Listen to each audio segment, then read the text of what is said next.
China Evergrande Group creditors will vote on the developer's offshore debt overhaul proposal Monday. A key step in a protracted process to finalize a blueprint for what would be one of the country's biggest restructurings ever.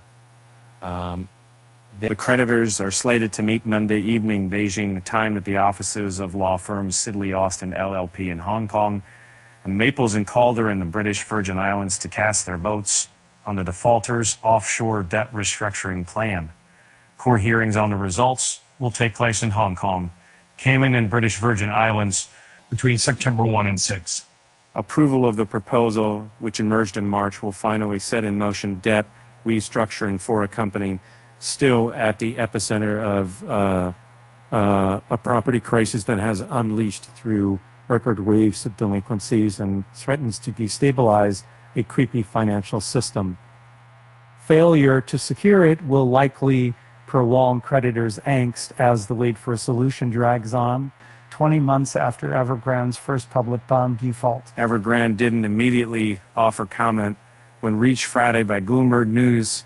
The builder is poised to resume stock trading on Monday, ending a 17-month halt.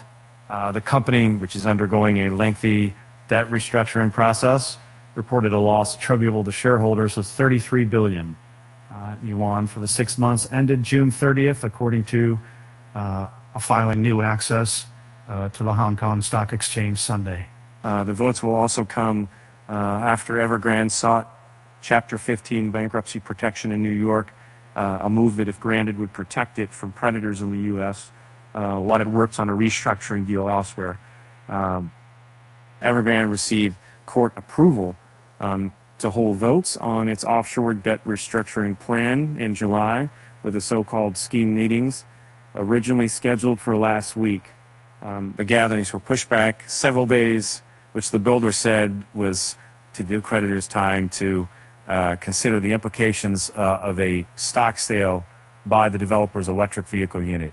And based on March's roadmap, Evergrande creditors can receive new notes maturing in 10 to 12 years, or a combination of new debt and instruments tied to the shares of the automaker, the developer's property services unit, or the builder itself.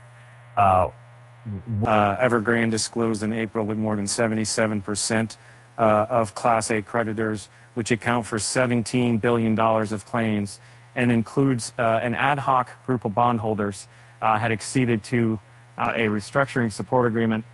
The figure among Class C creditors that entail nearly $15 billion of claims and include margin loans and repurchase obligations was more than 30%.